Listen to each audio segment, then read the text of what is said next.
ओम शांति। प्रश्नोत्तरी कार्यक्रम में एक बार फिर आप सभी का स्वागत है, जिसमें हम आपके द्वारा पूछे गए प्रश्नों को आदरणीय आशा दीदी के साथ लेते हैं।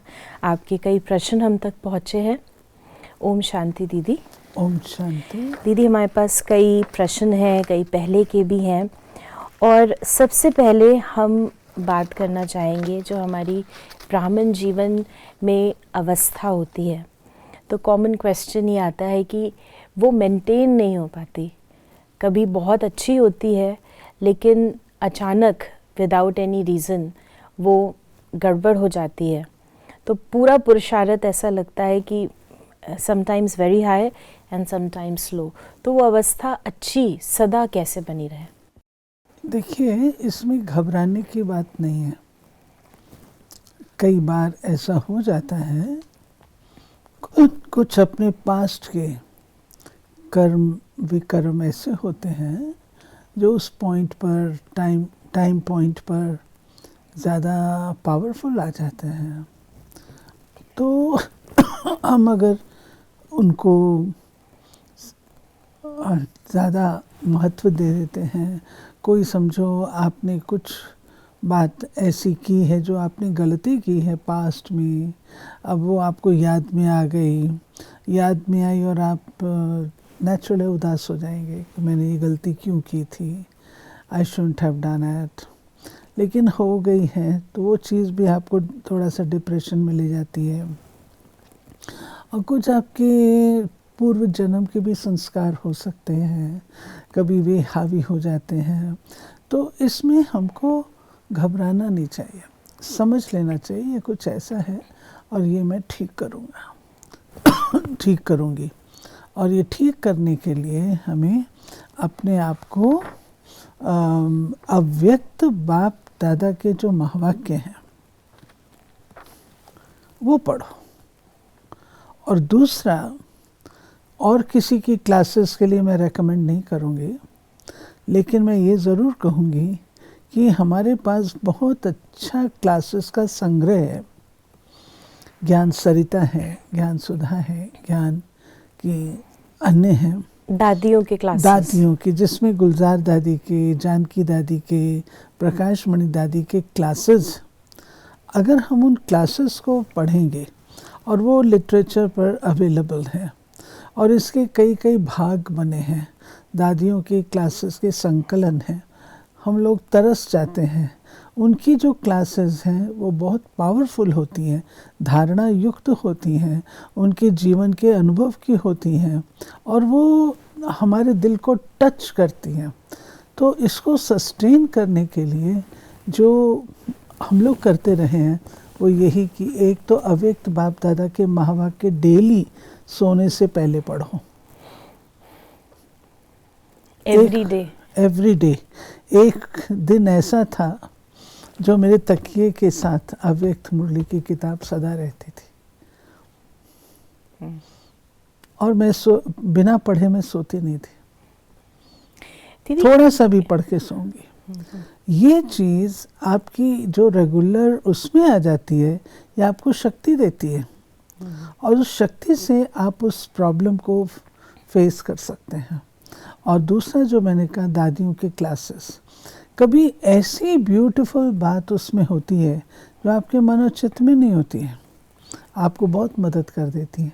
हम लोग आजकल के जो कॉस्मेटिक ज्ञान है उसमें हम बहुत इंटरेस्ट लेते हैं, लेकिन जो डीप धारणा का ज्ञान है वो हमारा इन पुस्तकों में, दादियों की क्लासेस में, उनको मैं कहूँगी सब लोग पढ़ें।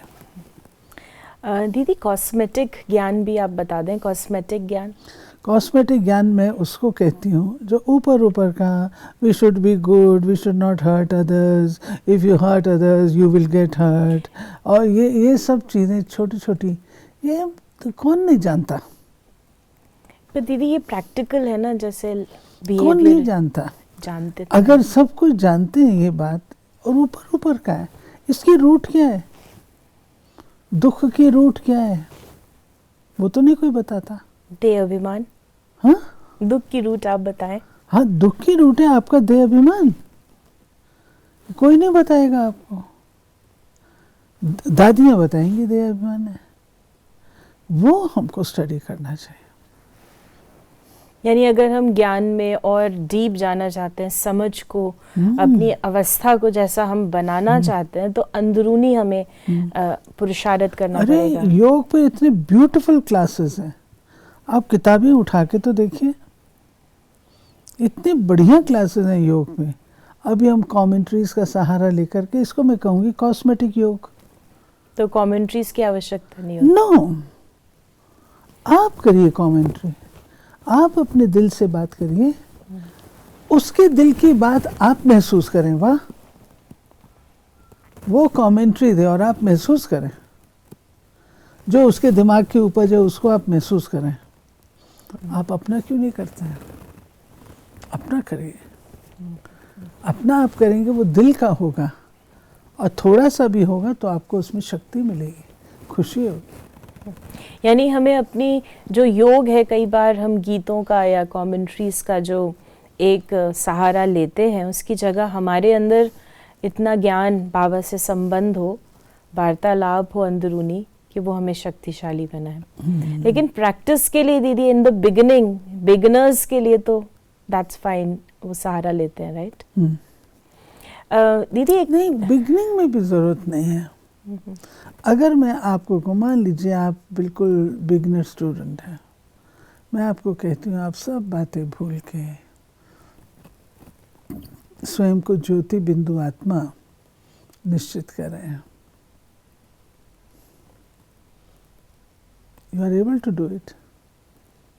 कमेंट्री तो अभी निकली है 80s में, उसके पहले भी तो योग लगता ही था, और योग बल से तो इतनी सारी विस्तार की चीज़ें हुई थी। कमेंट्री ये सब आई हैं जो हमारा 73 का मेला हुआ है दिल्ली में, उसके बाद। यानी अगर हम रियली जैसे कहते हैं कि सब ऑलवेज फ्लाइंग स्टेज है, तो उसके लिए हमें अपनी अंदर की जड़ों को मजबूत बनाना पड़ेगा, और गहरा पुरुषार्थ, राइट पुरुषार्थ करना पड़ेगा। देखिए, पुरुषार्थ करने की ज़रूरत ही नहीं पड़ती है। जब आप क्या मेहनत करेंगे, आप अंडरस्टैंडिंग होनी चाहिए, प्रॉपर अंडरस्टैंडिंग होनी चाहिए। वो अंडरस्टैंडिंग होगी, आप ऑटोमेटिकली कर लेंगे। दीदी जैसे अभी आपने हमें बहुत सुंदर ये बताया, और कई बार हमारे पास कई फ़ोन आते हैं कि वो बहुत अच्छे हैं, बहुत सहयोगी होते हैं, उनका मन करता है मुरली सुने, लेकिन चाहते हुए भी वो मुरली रेगुलर नहीं सुन पाते। तो क्या उनके वो विक्रम है या बंधन है जो उधर खींचते हैं? तो वो रेगुलर कैसे बने, क्योंकि वो बहुत चाहते हैं। मैं इस बात को मानती ही नहीं हूँ कि वो चाहते हैं लेकिन कर नहीं पाते हैं। कायदा है, जहाँ चाहे वहाँ राह है। देखिए, मुरली पढ़ने के लिए चाहे कुछ भी हो, आपके पास समय नहीं। मुझे याद आता है जब मैं कॉलेज में थी, बाबा की मुरली आई कि एक अच्छा स्टूडेंट 5 बार पढ़ता है। तो पोस्ट ग्रेजुएशन में हमारे ऊपर काफ़ी प्रेशर था, पढ़ते थे, काम बहुत होता था, परंतु फिर भी बाबा ने कहा है 5 बार पढ़नी है, मैं 5 बार पढ़ लेती थी। चाहे मैं उसको एक रूटीन तौर पे पढ़ती थी, ये मैं कहूँगी, एक एक मुरली को उतना मंच करके मैं नहीं देख पाती थी, रूटीन, लेकिन मैंने किया। ऐसे ही जिसके पास समय नहीं है, वो चाहे कैसे भी करके पढ़े। आप कार में जा रहे हैं, ट्रैवल कर रहे हैं, आपके हाथ में मुरली है, आप पढ़ेंगे। अब तो मोबाइल पे अवेलेबल है, सब चीज़ अवेलेबल। ये चाह की बात है। दूसरा, अगर कोई चाहे मैं सेंटर पे जाऊं, मैं वॉकिंग के लिए टाइम निकाल सकती हूँ, निकालती हूँ, मैं मानती हूँ ज़रूरी है। अगर उसमें से मैं 20 मिनट्स इसको दे दूँ तो मेरी मेंटल हेल्थ भी अच्छी रहेगी, तो मेरी फिज़िकल हेल्थ भी अच्छी रहेगी। उसमें केवल फिज़िकल है, मेंटल का है।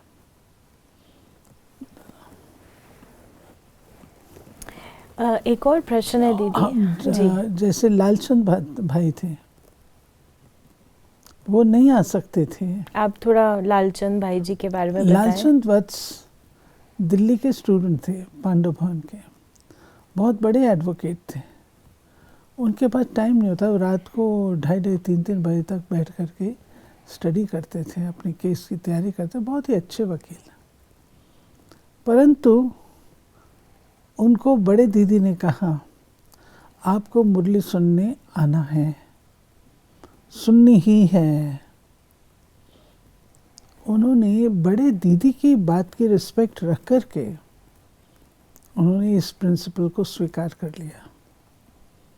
शुरू में कहते थे बस मेरे को ये बिगनिंग, प्रश्न और सार सुना दो। धीरे धीरे उनको टेस्ट ऐसा पड़ा जो कि पूरी मुरली सुन के जाते, और जब वो सुनते थे इतनी कंसंट्रेशन से सुनते थे, उनका चेहरा बताता था, आंखें बताती थी, इतनी कंसंट्रेशन से सुनते थे जो धारणा होती थी। जिनके पास टाइम नहीं होता, बड़े लोग होते हैं, बड़े लोगों की बातें बड़ी होती हैं, उनके पास कंसंट्रेशन पावर भी बड़ी होती है। 15-20 मिनट केवल लगते हैं, अगर हम उसको इतना कंसंट्रेशन सुने तो बहुत फ़ायदा। दीदी इससे कनेक्टेड एक और प्रश्न है, जैसे आपने मुरली, अव्यक्त मुरली पढ़कर सो, कई बार ऐसे अनुभव बताते हैं कि जब मुरली अच्छे से पढ़ते हैं तो फिर नींद चली जाती है, क्योंकि मनन चिंतन में या वो इतनी जागृत अवस्था हो जाती है कि सोने का जो टाइम है वो चला जाता है, मतलब वो नींद में मुरली है, ज्ञान ही है। तो ऐसे इसमें क्या गड़बड़ है? नहीं, ऐसा नहीं होता है। अगर ऐसा होता है तो टाइम चेंज कर लीजिए। अगर आपके साथ ऐसा होता है तो टाइम चेंज कर लीजिए। बाकी हमारे अंदर वो भी शक्ति आनी चाहिए कि हम जब सोना चाहे हम सो सकें। यानी ये भी एक मेंटल पावर की बात है कि हम अपने उसको स्टॉप कर सकें और अपने आप को विश्राम में लेकर आ सकें। हमारे पास एक प्रश्न है कि ये जो कलयुगी दुनिया है, तो इसमें 100% सच्चाई से चलना चाहिए क्या? ऐसे पूछा है। देखिए, सच्चाई से ही चलना चाहिए। आपको उसकी कीमत देनी पड़ सकती है, लेकिन सच्चाई से ही चलना चाहिए। क्योंकि देखिए, आप झूठ बोलने में माहिर नहीं हैं, आप झूठा काम करने में माहिर नहीं है, तो आपका एक झूठ पकड़ा जाएगा तो आपका फेंच जाएगा। इसलिए सच्चे पथ पर ही रहो, वो अच्छा है। जो आपकी नेचर है, जो आपका संस्कार है, उस पर ही रहो। दीदी हमारे एक और प्रश्न आया है कि जब बहुत सेवा होती है या कोई एक्टिविटी होती है, तो जब बैलेंस की बात करते हैं कि योग का बैलेंस हो, सेवा का बैलेंस हो, तो वो बैलेंस कहीं ना कहीं डिसबैलेंस हो जाता है। मैं मानती हूँ। आज ही मैं एक मीटिंग कर रही थी जिसमें भाइयों ने कहा, दीदी 10 दिन के अंदर 4 बार मुरली मिस हो गई। और किसी ने कहा 15 दिन हो गए मैं मुरली नहीं पढ़ता। मेरा ध्यान गया इस बात पर, बैलेंसिंग आवश्यक है। ये हमारे मैनेजमेंट की कमी रही। अगर उन दिनों में हम सेवाधारियों का क्लास अर्ली मॉर्निंग कर लें तो आधा घंटा लगता है, उनको उनका भोजन मिल जाएगा, कम से कम वंचित तो नहीं होंगे। तो ये रिस्पॉन्सिबिलिटी हमारी बन जाती है। और जो घर वाले हैं उनमें अगर सेवा का बहुत ज़्यादा होता है तो उनको बैलेंस रखना ही चाहिए। जैसे आप तो यहाँ का सारा संचालन करते हैं, तो जो आपके अंडर है आपने चेंज कर दिया। जो दूसरे कोई सेवा केंद्र पर रहते हैं, जिनके ऊपर कोई है, तो वो कैसे करें? अर्ली मॉर्निंग मुरली पढ़ लें। अमृत वेला चाहे 15 मिनट कम कर लें, लेकिन अपनी मुरली पढ़ लें। तो यानी खुद का स्वयं का पुरुषार्थ ऐसा करना पड़ेगा कि सुबह सुबह ही मुरली और अमृत वेले का टाइम वो निकाल लें, जिससे वो सारा दिन आत्मा का भोजन उन्हें मिलता रहे। एक और प्रश्न है, ऐसे बीच बीच में आता है, पहले भी आया है कि जब हम योग में बैठते हैं तो या तो व्यर्थ चलता है और व्यर्थ नहीं चलता है सुबह, तो या तो नींद आती है या तो व्यर्थ चलता है। अमृत वेले की बात है। अगर हम अमृत वेला कायदे अनुसार करते हैं, कायदा मैं इसको कहती हूँ कि हम ठीक वक्त पर उठते हैं और अपने आप को फ्रेश करते हैं, और उसके बाद अगर थोड़ी सी कोई मुरली उठा करके उसकी हेडलाइन देख लें, सार देख लें, वरदान देख लें, तो वो आपको मदद करेगा।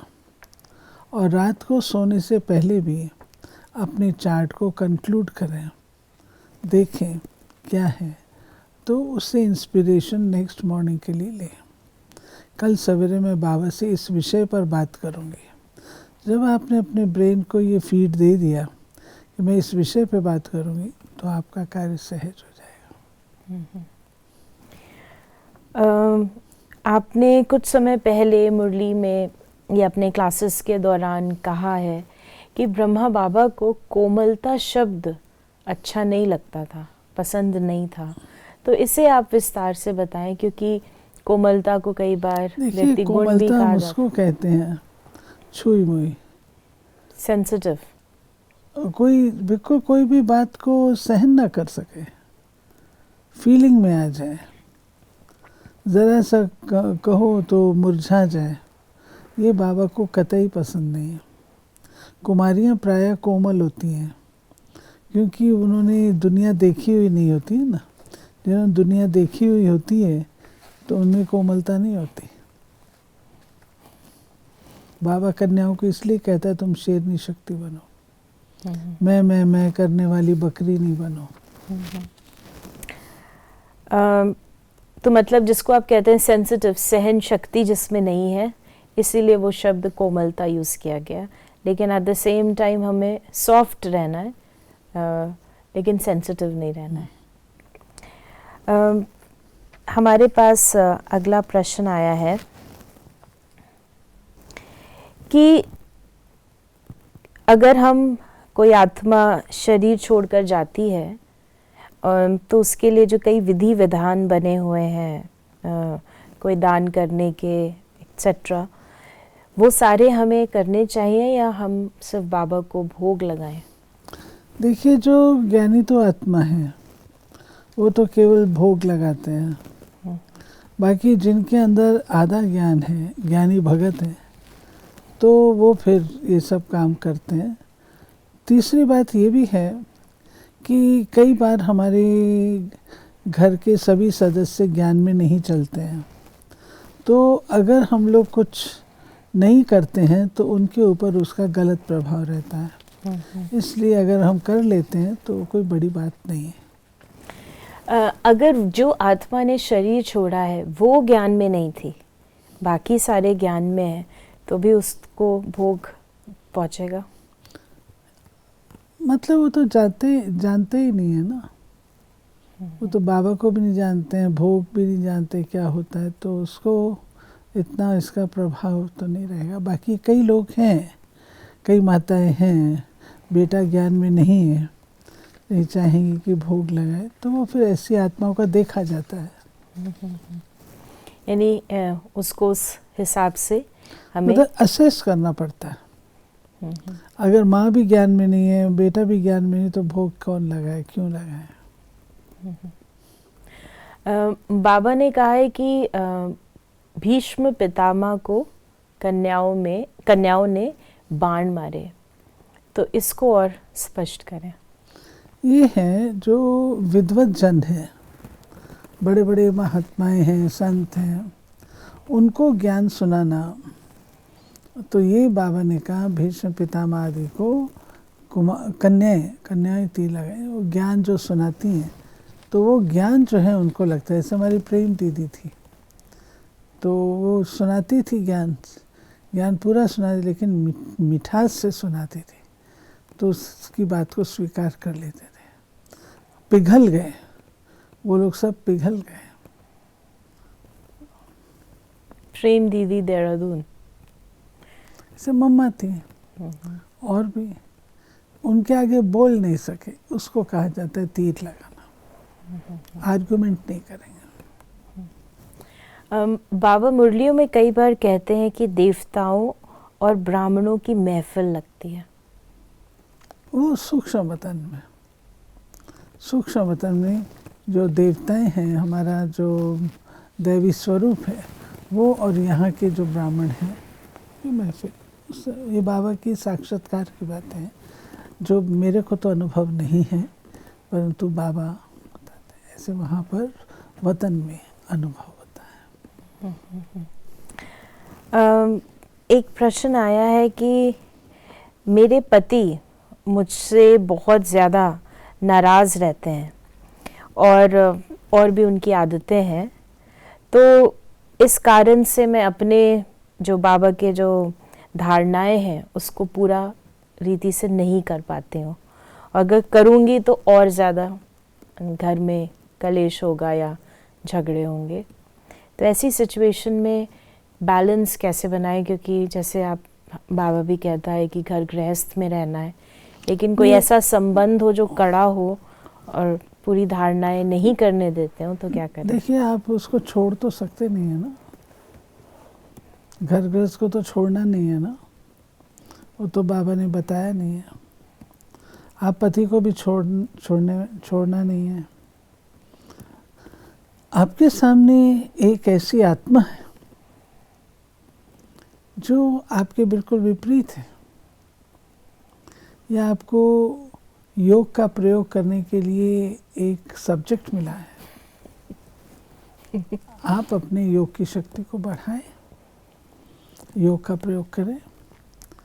आपके मन के अंदर उन आत्माओं के प्रति कोई भी इस प्रकार का संकल्प नहीं आना चाहिए कि ये ऐसा क्यों करता है, ये क्यों करता है। नहीं, समझ लीजिए ये ठाकुर है जिसको संभालने के लिए आपको दिया गया है। प्रेम से करिए, शुद्ध भाव से करिए। बहुत आपने अच्छा बताया, लेकिन जिसके साथ ऐसे डिफ़िकल्ट रिलेशनशिप के साथ कोई रहता है 24/7, और साथ में ये भी होता है कि हम बाबा ने जो कहा वो फॉलो नहीं कर रहे, तो एक गिल्ट में हमेशा रहते हैं कि बाबा की अवज्ञा हो रही है, और ज़्यादा धारणा करते हैं तो सामने से बहुत प्रहार हो रहा है, तो और योग तो लग ही नहीं रहा है। तो प्रोजेक्ट कैसे पूरा होगा योग का? ये बैलेंसिंग से चलना पड़ता है।